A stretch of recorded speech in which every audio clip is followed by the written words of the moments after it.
Et comment vous mettez quoi?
Rapidement, Dynamite Event est une structure où carrément Dynamite Event est un label de production scénique qui, depuis un moment à Kinshasa, Dynamite Event produit des événements culturels, des concerts, etc.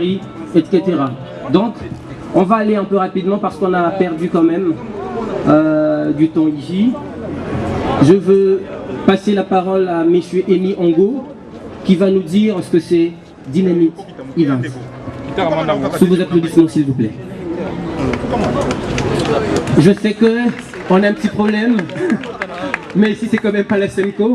Ici c'est Béatrice Hôtel, s'il vous plaît. Sous vos applaudissements, Emi Ongo, coordonnateur Dynamite Event. Bonsoir à tous.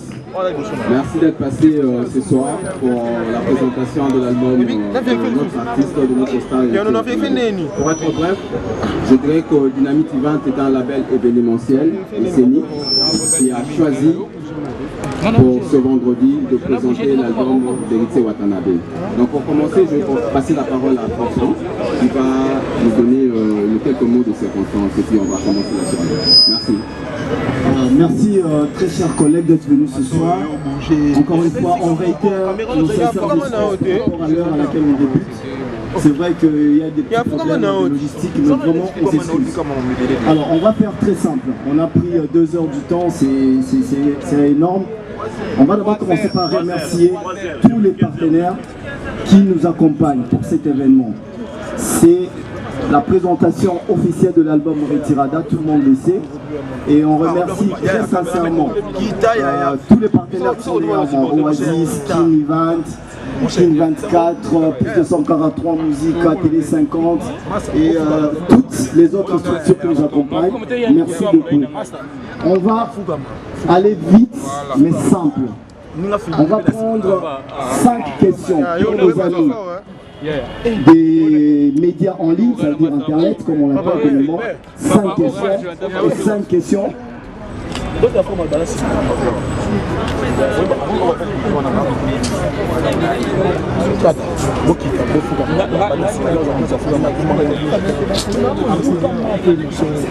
C'est bon, alors on voulait aller dans cette dynamique, mais Eritier Watanabe préfère qu'on laisse la largesse à tout le monde de poser de questions. Mais vraiment, on vous le demande, soyons brefs, concis et surtout, l'événement aujourd'hui, c'est Béatrice Hôtel.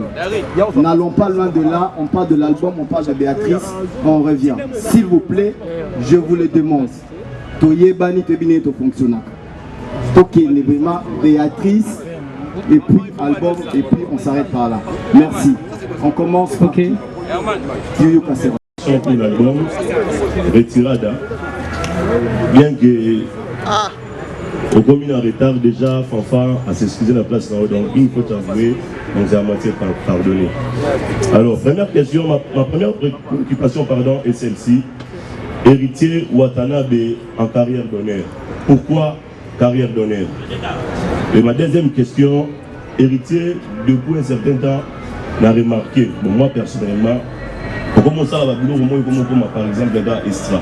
C'est-à-dire héritier biso toyebi moi na bandal, moi na Kitambo, mais aujourd'hui héritier a commis beaucoup plus focalisé dans la ville.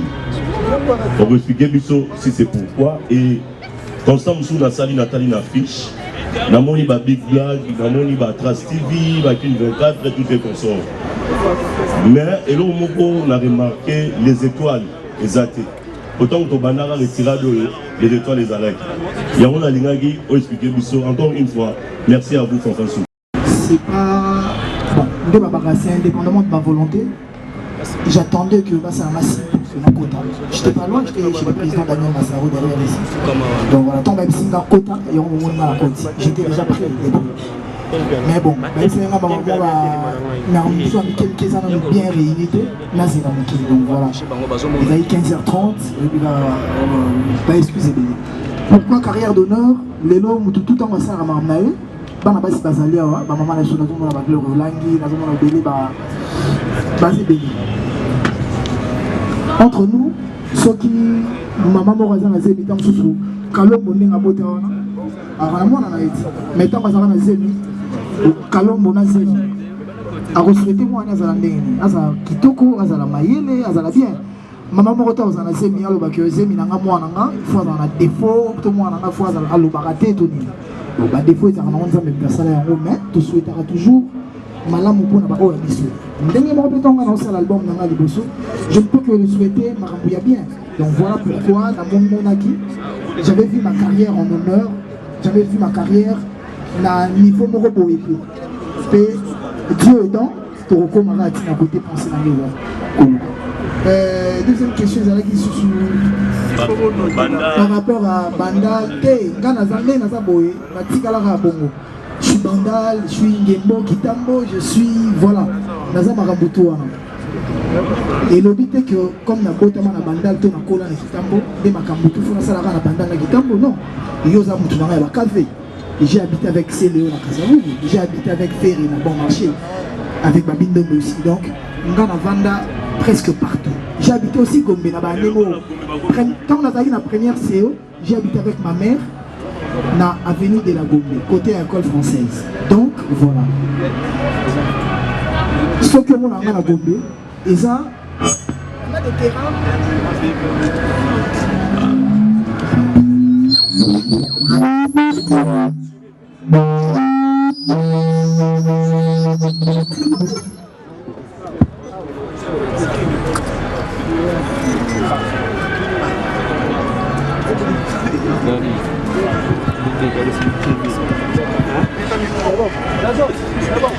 C'est bon.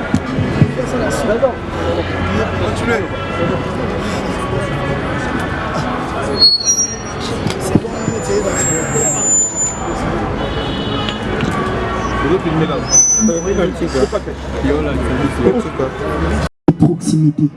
Donc je ferai assez que ceux qui comme moi vendent, n'a pas tout n'avons pas yalar, bazo la musique n'a pas bazo mon roi la nature n'a pas mot. Ceux qui peuvent tant que ce soit Masana Christian Champagne n'a pas piaka nae n'a d'audition ou va n'a pas n'avons piaka. Bazo quand on peut musique le roi ya bango. Donc voilà, allez-y comprendre que dans ma musique vous allez trouver des bourgeois comme Patrick Mbouta, Christian Pemba Champagne et consorts, mais cela ne m'empêchera pas. Nazala pe na ba games, na ba kadogo mambembe, donc voilà. La musique n'a pas pour na ba tutu. Comprendre que Kisambo Kapazala, Alpha Senga Fazala. Donc bateau nature tout.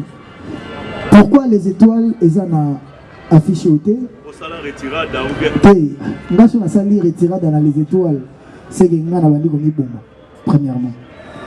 Les étoiles, nga naza membre le rôle à tout dans les étoiles. Dans les étoiles, je suis pas parmi les décideurs. La team moi t'en avais décideur, mais pas dans les étoiles. Dans les étoiles, Patrick Mbouta, Yena, la présentation Daniel Massaro, na Dario de Game, OCC Mokondi, na percepteur, na biso ya Rassijan BH, na Tchali Robin, na conseiller juridique, communication, tout ça na Yadjo Malanga, bango ba décideur. Nga nazara le roi Mututu na yena les étoiles. Ceux qui baza awate parce que dans l'organisation, bazati. Na Oya Romeo Golf, ils étaient là parce que au concert ils a qui Yabiso. Le concert où ils ont Yabiso Tezali yaba Dynamite 20, bazum bon on a bango ba che ba beti sa biso. On peut pas venir imposer maintenant makamna biso comme bazaraba masananga comme Isabelle na biso ezarakaka. Non. Pourquoi 13, pourquoi Biblac? C'est parce que ils ont fait la pub. Même que sur Rolanda qui en haut, on a fait la pub. Na 13 et les gars, il va vite fait, mais la Biblac comme ça David Monceau, ça passait 10 fois par jour. Donc voilà pourquoi mon bon. Merci. Jérémy Oka. Là, ça a deux questions. Question dans le Liboso, dans le retour dans la bande de Dynamique 20. Et puis, là, on sait que ça héritier. Dynamique 20. Nathalie Gibino, na émission confrère Moko, ou. Non, non, pas Carlos. Nathalie Gibino, canal numérique, je crois, quelque chose comme ça. Et pas Papi Kamwasi. Le bétaki, c'était na heure pour la concert. Ah, concert, on a en tout cas 21 heures, il y a 22 heures, on a déjà en retard, il y a 2 heures à spectacle. Mais autre monde, il y a na limite que banda 20 heures. Donc, sans réellement mobiliser si mbongo, bon solo bien artiste. Donc bon solo la bien pour Robert Tanzaki. Pour Ericien de 60 000 billets, à 20 heures. Bon, estimons 19 heures parce que sur les bandes à 20 heures, il faut à 19 heures 18 heures. Nous trouvons 18h47. Avant 21h70 et 44 et Bandika a été. Donc, on va l'obliger, il y a un bima. Alors, Bossolo la bien. Est-ce que Bossolo la qui? Sinon, tu es Boka Tanzaki. Nous sommes un artiste, héritier Watanabe. En tout cas, héritier album en soi. Sur le plan artistique, il n'y a pas match. Album est ça Kitoko Makasi. Mais, pour décrocher la public, le mot héritier. Pendant la vidéo, dans le cadre de la polémique, il y a une décoration, ça garde écoute, héritier Lobaki, je mets à couper, ils ont fait un bagata kingo.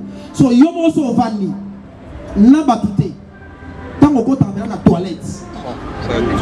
Parce que ça place au Yomutu à sa même inspiration. Donc,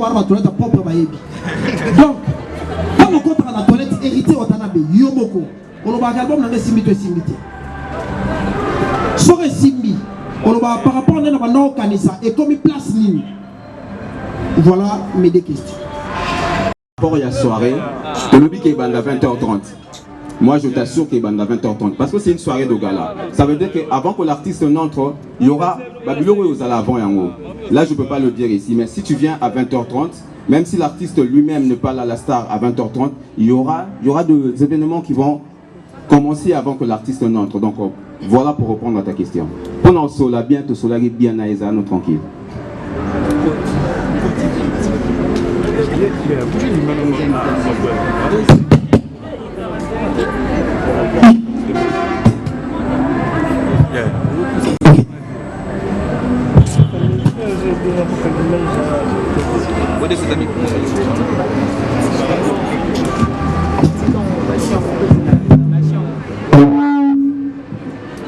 Alors,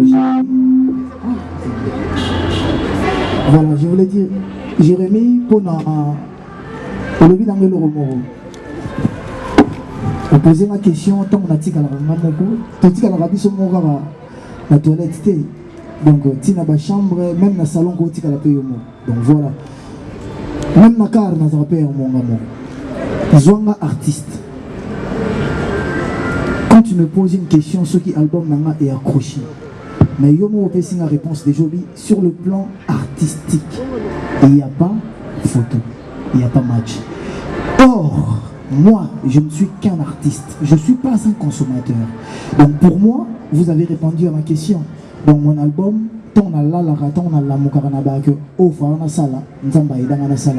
c'est une réussite. Parce que artistiquement, tu l'as reconnu qu'il n'y a pas match. Mais maintenant, si tu as un bateau, tu vas CD. Le CDO, tu es dans Kinshasa. On a habité. Tant que l'album est bien, à moins que vous le le contraire. Et ça, il y a tellement 4 ans, 5 ans, on a l'album, on a victoire, on a marche, et ça, on a dissouté. Banda même temps, on a la maison. Mais l'élo, tant que l'album est bien, vous avez la caméra, Bon, réalité, où il est caca. Voilà. Mais il faut aussi retenir une chose qui est très importante. La Bible nous dit, par le biais du Christ, que nul n'est parfait. Donc, œuvre mon côté humaine et coquille causala parfaite. Donc, on attend dans l'album. Je m'attendais aussi que Moutulro la dengo tout tangana alobake arukatanga kingo que ya sepelane na ngoti. Oui. Mais ce que ce qui nous tozongeli kaka muto à sa mission. Je vais dire une chose très capitale. Je ne rentre pas dans la polémique, mais comme question pesant à moi polémique, tout ça n'a pas manqué, tout ça n'a plus moins poteau pour manquer. On a musique à Maison Mère et bien ici album sans poteau, en 2015, décembre 2015. Les gens avaient retombé dans l'eau. On a musique à Maison Mère et bien ici single en décembre au Kamoko.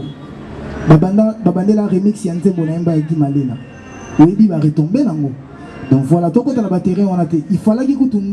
Ce qui n'a pas j'ai conseillé à Sankar. À ça comme agent marketing, il y a maison mère. À TK na biso. Parce que mon maison mère. Tant que Baba Vindom va faire Richard Depoul, Bill Clinton, Balongwaka, j'étais là pour soutenir mon vieux. Bon, dans le batterie, il y a la salle qui vient là. Mais dans on a pour la bunda po, Bamadoussou, c'est mon anati. Mais dès qu'on a longwa, il fallait qu'il m'outoupe au salake, n'habite sans comprendre. Pendant la longwa, il y a des sanganzem ou bétamaki na simananga et sala carton na kin. Nga na ebi que ceux qui ont dit que le banzem ou sala carton na kin yabasuka, au moins la ngana sala kana. Hein? Pour sans poteau ils arrapent na banzem, ils appellent na barumba. Pour nga na oka balbom abatu tout. Oui banzem bongo, sur yobi ango yembela. Album est souka pe fallait que ça l'appelle carton voilà mais mieux vaut le baramam nabiso je me limite na maram nabiso artistiquement comme on reconnaît que l'album n'a pas bien c'est que tu as l'appréciation à battre tant que tu sali album parce que nous on va critique tout on tout souvent on a vérité dans l'album non na s'appelle car na BM na s'appelle car na DDD nous sommes pas tout en noir kaka mais na ba famille nous sommes biso to kola tam to ba pauvre tant sur la famille to na mutu moko ya mbongo.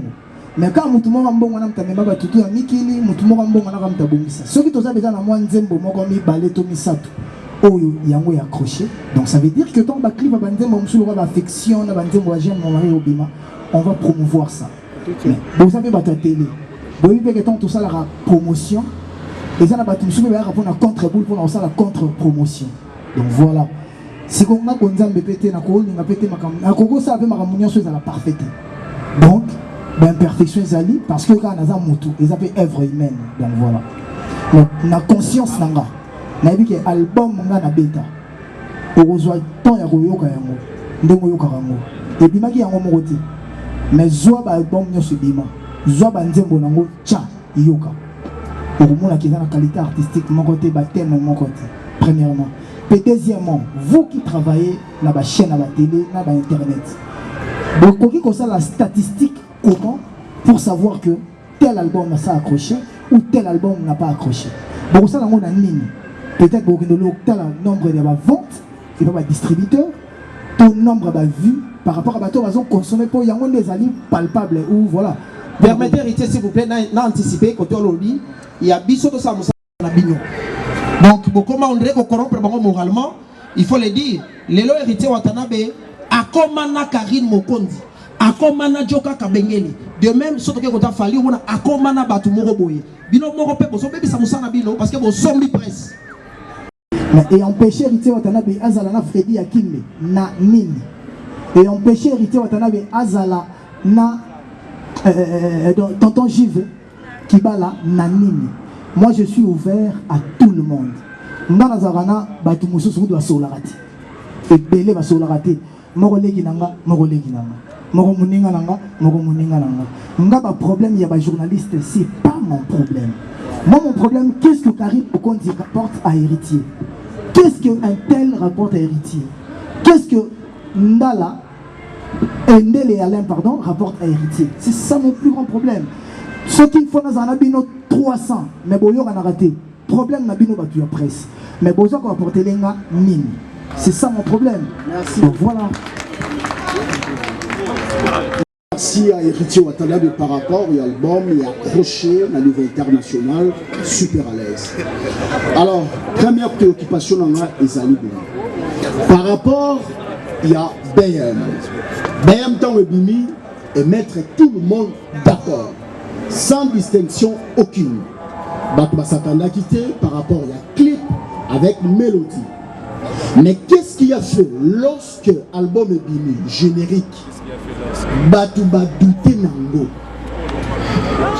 C'est ça la question qu'on se pose. Toyebi Kunzardo, qui est Kunzardo? Brandon, qui est Brandon, et Plata. S'il faut citer que c'est là. Mais qu'est-ce qui a fait que Batouba douté na générique? Alors, sous petite question, et ça que bas slogan Oyo Bino Bolobaka. Na yambao une fois tant au Paris, na émission, on dit que non, Makamboa passe et bandit Tonton Jules. Mais lorsque on Makamboa passe et bandit, tous à la Kinshasa. En fait, Makamboa passe et bandit par rapport à quoi? Aux interviews que vous réalisez au niveau international, PFI, France 24, RFI, petit journal, il y a un Makamboa passe parce que Nazola Muka, Makamboa passe. C'est dire par rapport à concert, il y a Kisangani ou bien par rapport à quoi? Merci beaucoup. Mais parce que nous votons dans la négociation, ça nous empêche de voir les gens. Quand j'y vais, nous avons besoin de bailler au Morona. Nous avons posé des questions. Pour que bailler et similité et similité. Bino va tuer presse. Pour ça, la statistique, pour ça, comment pour savoir que O est accroché, O est accroché. Na bandé les sur le banayo. Na moni Franck Stema yazawa. Nayo. Tant ou BM est bini. Ndeko tonton yoka uti woloba. Jérémy. À ça on a vu une mission à l'objet que BM faut chanter. Que na yoki si orchestre na uta sonne. Mais les noms na aucun moyen que oloba que BM accroché. Parce que BM on a pas à critiquer na départ. Combien de bateaux ba finga BM?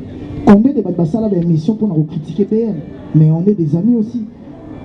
Tous en rappel bien malgré la critique, on a tika lika artiste. On a attendre ta critique, on a une montée pour le bail que l'hôtel les en a bien. Mais on a la pose à répondre brièvement. Et l'hôtel l'accès que l'hôtel est simili, que l'hôtel l'accès l'hôtel est simili. Mais tu bino batonet, vous se référez à na mimi. Après on a appelé sa réponse dans la claire. Yana ni simba, yana ni simba te.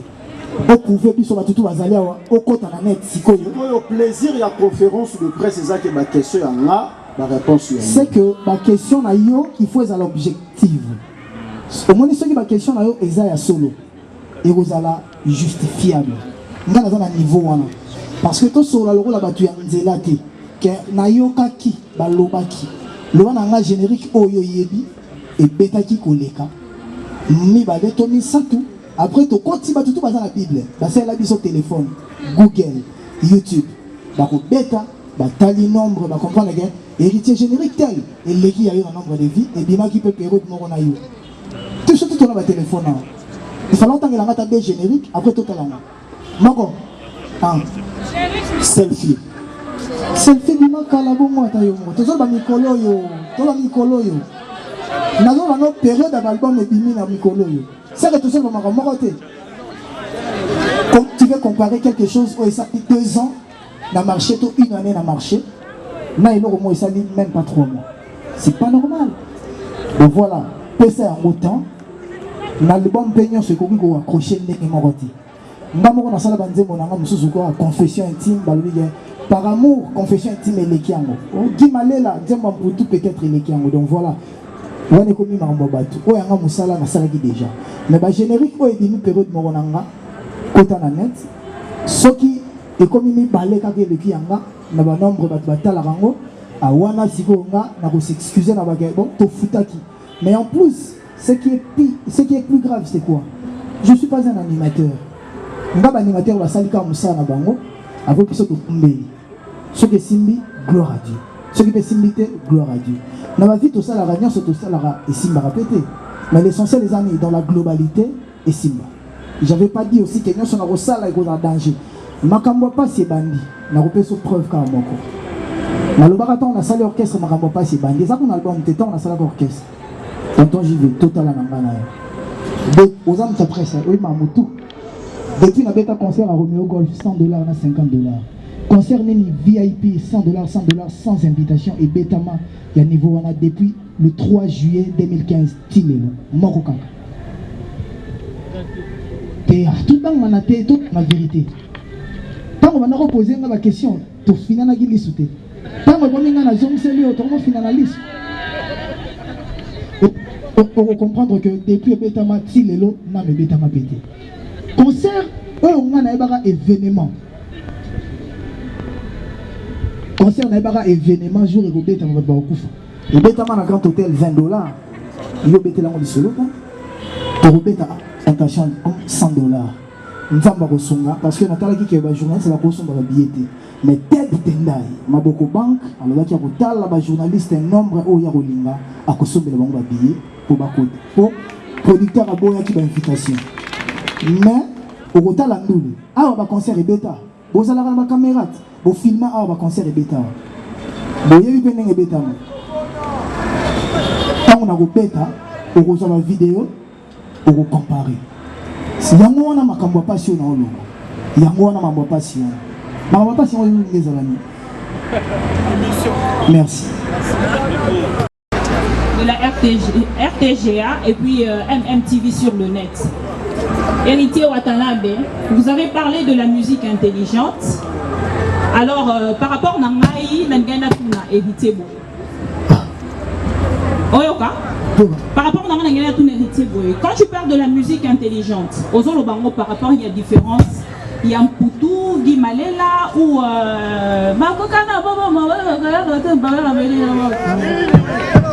voilà. Et musique intelligente, on a la différence. On a place au Outa, on a vie na yo ya Kalane, tu vas ceux qui vendent ou ceux qui viennent d'Enda, vie na ceux qui Kenda ou on a habité artistiquement par rapport à un niveau il y a instrument parce que vous êtes entouré de gens intelligents. Merci. Est-ce qu'après héritier, Tokomo Nabino na artiste, musicien, Moussousou, ou c'est parce que héritier est dans votre entourage? Merci. Déjà la musique, ils auraient déjà une manière et une façon de combiner les sons d'une manière agréable. Donc pour que ça la quitte agréable, il faut que ça la intelligente. Déjà tout, ça la rappelle musique intelligemment. Ceux qui n'ont pas dit que la musique à Bouzoba, c'est que nous avons s'attaquer à Batu. Mais moi je souffre d'une chose. Je suis toujours au premier degré. Quand on a la maison mère, la mi-benga jour mon télé, parce que le concert, le roi de la forêt présenté un habillé, Nazouake musicien. Nazouake le roi banana, le roi exaucé, le roi yaya exaucé na bagladi. Donc il y a ça ayant droit. Quand on a la télé, la mi-bengi ayant droit, les musiciens, tout y a maison mère na ba membre. Par contre, on les regarde à la télé, Aza ayant droité, Aza ayant droité, Aza ayant droité, Aza ayant droit n'engagné. Nous sommes en rapport à maîtrise yabamo. L'élexie, il faut d'abord le maîtriser et le comprendre. Ce qui est héritier lobby que yé, Aza ayant droit. Est-ce que Pekisi yo, osa la paix ayant droit à la maison mère? Non, ayant droit la Gisagini. Nous avons entendu que ayant droit, c'est avoir le droit. Ayant participe présent du verbe avoir, ayant donc avoir les droits. Mais Kakon avait aussi des droits. Animonda avait des droits. L'Obeso avait des droits. Mais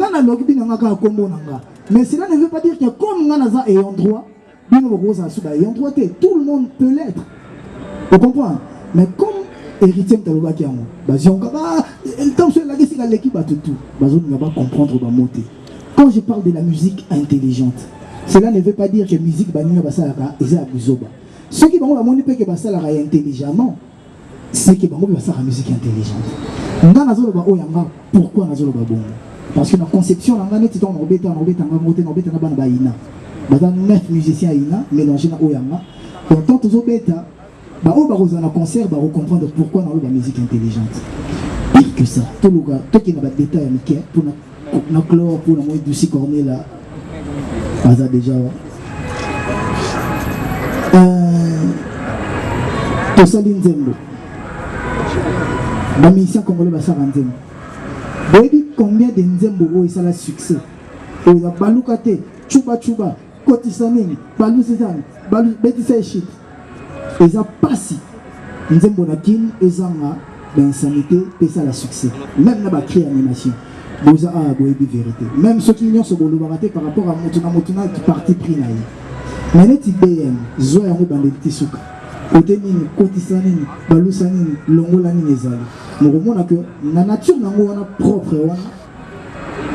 Et ça a succès bon. Ça veut dire que bateau va consommer qui ont aucune mélodie, aucune parole, mon enchaînement de paroles, n'endengue texte des allées donc vraie dissertation dans le sens où il y a la musique intelligente parce que on a ça la makam n'endengue n'a pas concevoir mais ça la main intelligemment voilà il y a la Bible. Ok, je serai bref par rapport à la question. On a bien sûr que Dynamique Event est produit les plateformes produit par musiciens aussi. Pour en reprendre aussi la question dans le babou. Je ne veux pas faire Dynamique Event à reproduire Héritier pour ses beaux yeux. Peut-être pour sa belle voix. Oui. Peut-être pour son talent. Oui. Dynamique Event produit Héritier parce qu'il a du talent et l'album est intéressant. Donc cela n'empêche pas que Héritier n'est pas un frère, parce que c'est d'abord un frère. Mais qui frère tel que celle que Dynamique Event fait produire. Parce que Dynamique Event c'est relié à qui frère ça en hérité. Dynamique Event en a besoin, le peu qu'ils ont misé pour gagner. Donc ça veut dire que Dynamique Event a misé sur le talent et l'album d'Héritier. Donc Dynamique Event est ouvert dans la musicien. Et la preuve, au lobby que parce que Aza proche Nabiso. Naba yaya Nabiso, Naba lik Nabiso ba la preuve comme on a au lobby de la proche. Va tout sur la Real, va tout sur la Barça. Ça veut dire que tout a ouvert na la musicien. Merci. Voilà, on va prendre d'autres questions. Enfin, je ne vois même pas très bien. Je prends la dame au fond. La dame au fond. Angalia le micro. Aïe, ça va, on a tiré à ça. Aïe, Magie, ok. Voilà. Alors, Héritier Watanabe, depuis que tu as commencé avec ce que tu fais dans ta carrière, j'étais toujours connu ou je sais que tu as été quelqu'un de dynamique. Tu as toujours été quelqu'un de dynamique, en fait. Quelqu'un de persistant, quelqu'un d'imposant, de très imposant d'ailleurs. Donc depuis la maison mère ou bien Maramounion, c'est ça là. Il y a un démon qui va combo Watanabe, va Gogani, va combo alors c'est parce que on les a bélés. Parce que héritier de Maramounion, c'est ça là. Elle a recopié sa style naïe et puis à s'imprégner rapidement dans la chose. Héritier depuis qu'il a embrassé sa carrière, sa propre carrière, donc la solo. Non, on a ôté. Donc je sais pas, au sein de la barre retenu est belé, aux airs réservés est belé, malgré que le salon là au sali est très bien. Je le dis ce soir, ils très bien. Mais seulement tu n'es pas sur terrain. Alors j'aimerais ce soir savoir qu'est-ce qui est à la base. Il y a et le cause de ça c'est la vraiment dynamique en te connaissant. Merci. Je travaille pour quelqu'un. Aujourd'hui je travaille pour moi-même d'abord.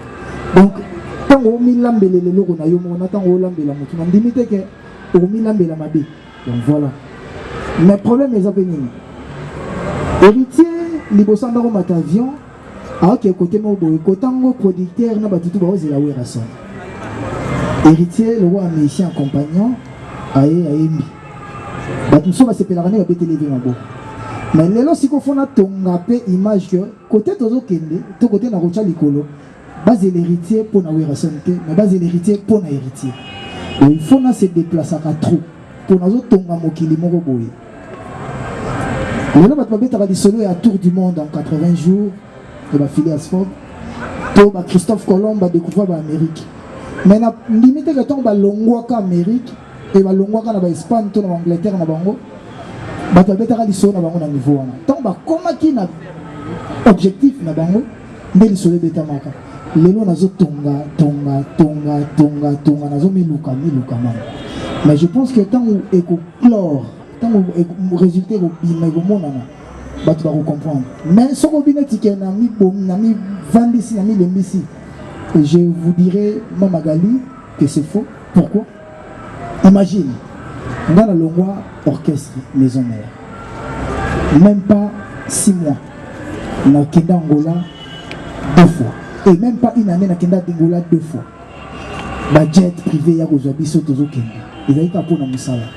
Bah tu vas bêter la hango CTT. Naka na bongo. Tokenda, ba matadi, ba concert, to bêta sans album. beaucoup de gens se posaient des questions. Azo voyage à Robert Tanzemoni. Ils avaient pour naïba que nous avons un musicien. Tant qu'on est à Romeo Golf, tout le monde est au Royaume Banin. Mais quand on a la Sabatuka, à part héritier, nous avons un musicien. Nous avons un concert à Mbina Banzé Mwanzambi. Mais pas mon ara que nous avons un Yemba. Nous avons la Sabat. Autrement, Zob album, il y a un musicien tout. Un musicien au ballon, on va faire l'album. Au compte, la table 2-3. Mais sous ce album, Azarana orchestre na bango. A sali album. On a peine à calculer que ce que simbité, on a un orchestre na biso, na vandi na un orchestre na biso. Quand on simbi, après 6 mois, 9 mois, on bandi ko betandoule, on bandi ko recruter la musicien. Mais sous ce album. Après, quel côté mon robot? Après, on comprend. Voilà. Mais on a dit l'album. Que dans cet album, le roi de la forêt qui a tingami et nazaka kate. On a risque on a l'ombre. Peu pire que ça. Un jour pour bêta national. Dans cet album, on a des musiciens là. Des musiciens au yebi na Congo. Dans cet album, drummer et orchestre na bango, chanteur et orchestre na bango, guitariste et orchestre na bango. Dans la salle, on a des guitaristes et baïbanité. On a des chanteurs baïbanité, chanteuse ayembate ayebanité. Donc mutaye baninga l'orchestre na bango. À part que moi, ma tête, je suis bavé, je suis bavé, moi, il est les autres normal. Un jour, tu rebêtes à l'issue. Parce que même les Christ de son vivant, la bêta maso, n'a pas si tant à Kendaki, il va de bêta maso. Mais merci quand même, ma reproche. Je me battrai à ce que n'a pas zone de ma pété, bandima. Mais j'ai compris une chose aussi. J'ai parlé hier avec un ami qui m'a dit, Paty Ambroise, pour citer son nom. Azim héritier, moi j'ai écouté ton album. Nombre de gens qui critiquent, ils ne critiquent pas ton album, ils critiquent toi la personne. Ils ont un problème particulier avec toi la personne. Donc voilà, comme Batazo Linga n'a pas de temps sauté et que la musique n'a pas bien, pour continuer quand on a l'euro, on a tout avancé. On a pour ça, on a ça, pour on a ça va tout hériter, on a ça va en musique. On a ça va tout retirer. Et tant pour la clip, nous soutenons limité, tant qu'on a ça la promotion, pour tout ça la promotion, mais clip les athées,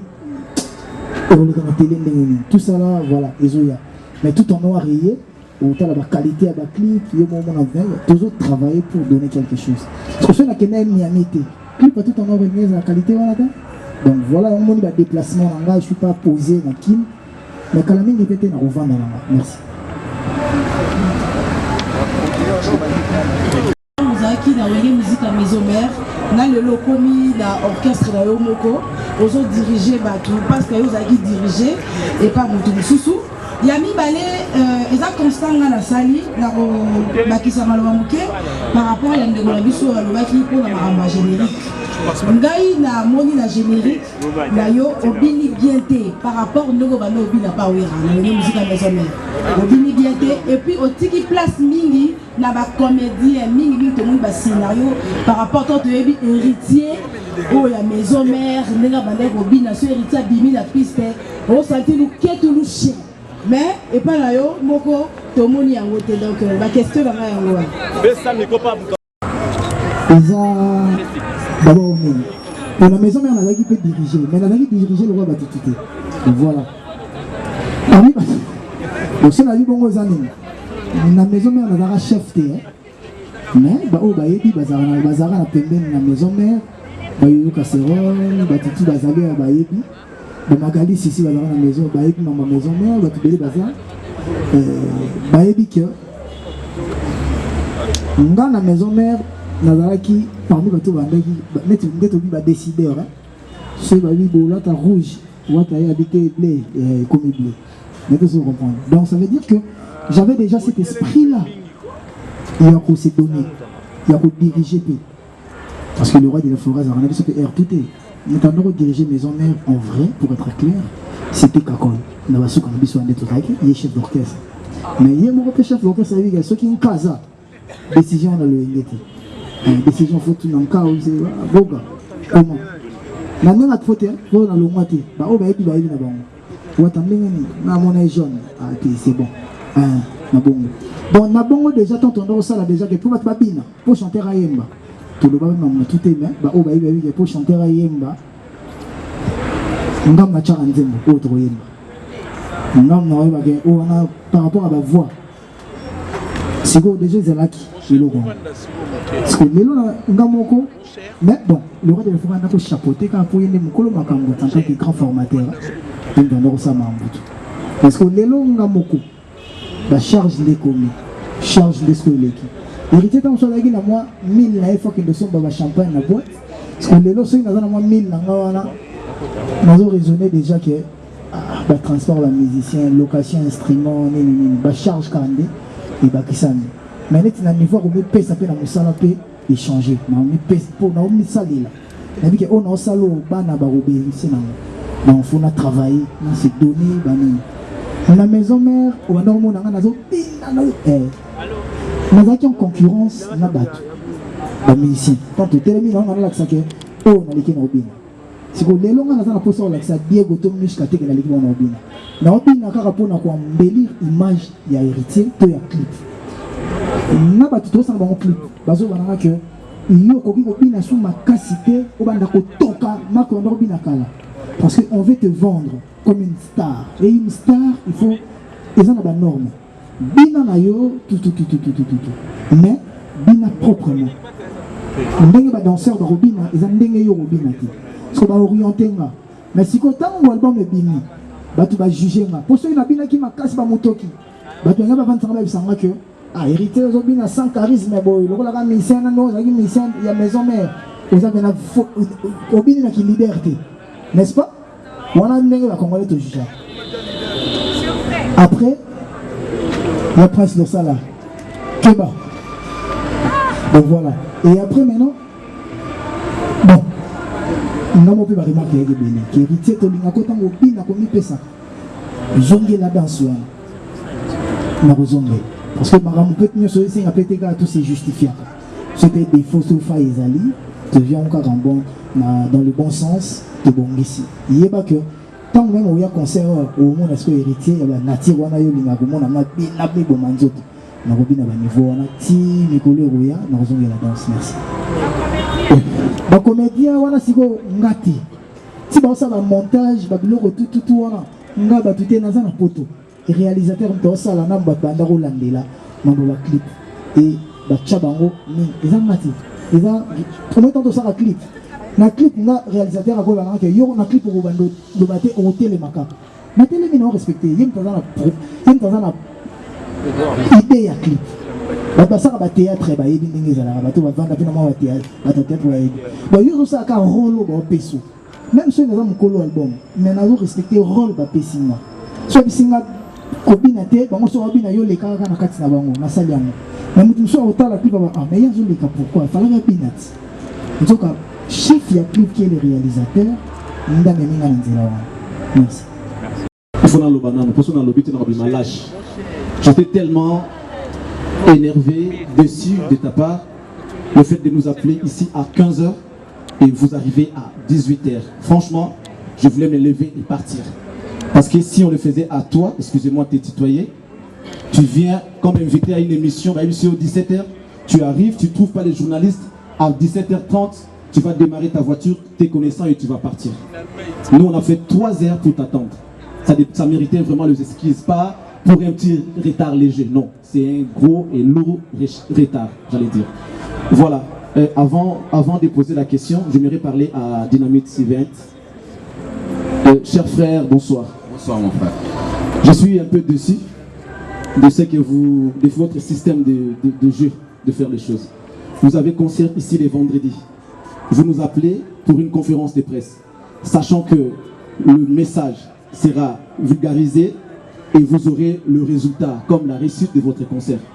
Et les jours de concert, vous refusez catégoriquement les invitations et aux journalistes. C'est méchant. C'est méchant. Ici, le coût de concert, je crois que c'est 100 $ comme l'a dit l'artiste.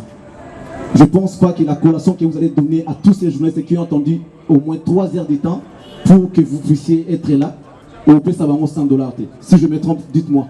Au plus ça va 100 $. Et le jour de concert, au boy, ne serait-ce qu'invitation, après, c'est très méchant, mon cher ami. C'est méchant. Ce n'est pas comme ça qu'on doit faire les choses. Nous devons collaborer. Parce que là, tout à l'heure, ils ont les canaux Internet, dans les médias pour un concert au RSI. Nous sommes pour quelque chose. Vous devez nous respecter, s'il vous plaît. Merci, je vais reprendre ta question. Non, attendez, je vais finir et puis vous allez me répondre. Ok. Merci. Héritier, je suis très content et je salue ton esprit patriotique.